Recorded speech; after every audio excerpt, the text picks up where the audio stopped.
We have now reached the final part of our discussion on Sati Pratha. After exploring its history, the reason, the examples, and the reformers, let us now talk about the impact this practice had, the legacy it's left behind, and the lesson it continues to teach us even today. The abolition of sati in 1829 was not just the end of a single custom. It was the beginning of a new chapter in Indian society. For the first time, a law stood up against a long standing tradition in the name of humanity and justice. This victory gave strength to other reformers movement that followed. However, the impact of sati did not disappear instantly. In the year after 1829, some Orthodox communities tried to resist. Secret cases of sati were reported, and society was divided between progressive and conservative. Even as late as the 20th century, rare cases occurred. The most shocking model example was in 1987 when an 18-year-old woman named Roop Kaur was forced to perform sati in Rajasthan. Her death caused nationwide outrage. It forced the government to pass the Commission of Sati Prevention Act 1987, which not only banned sati completely but also prohibited its glorification.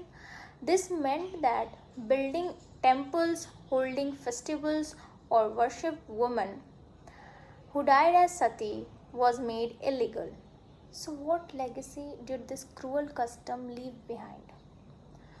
On one hand, it left a painful memory, a reminder of how far society can go when blinded by superstition and false honor. On the other hand, it became a symbol of reform and progress. The abolition of sati showed Indians that society is not unchangeable. Harmful traditions can be challenged and reforms can be achieved. This victory gave strength to later movements for widow remarriage, women's education, and the larger struggle for gender equality. Sati also teaches us about the status of women in society. For century, for century, women were denied their individuality and treated only as extensions of their husbands. The cruel logic behind sati was that a woman's life had no meaning without her husband. But its abolition changed this belief. It forced society to slowly begin recognizing women as independent individual with her own rights, dignity, and value. Another impact of the abolition was on law and governance. The Sati Regulation Act of 1829 was one of the earliest social legislation in India. It set a precedent that law could be used to fight deep rooted injustice.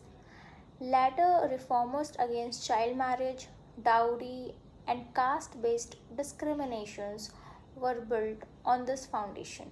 Now, what are the lessons we learned from the story of Sati?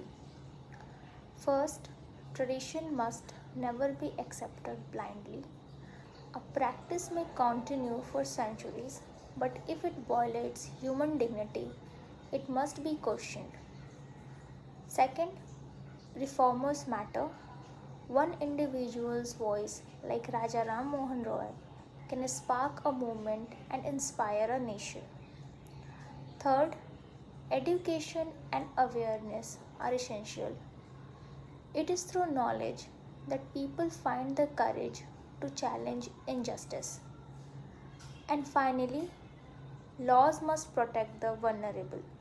Without legal protection, awareness alone may not be enough to save lives. So, as we conclude this series, let us remember both the tragedy and the triumph of Sati. The tragedy is that thousands of women were lost in the flame of a cruel tradition, but the triumph is that society reformers and law together were able to end it. Sati is a reminder that change is possible, that voice against injustice do matter, and that every society must constantly evolve toward compassion, equality, and justice.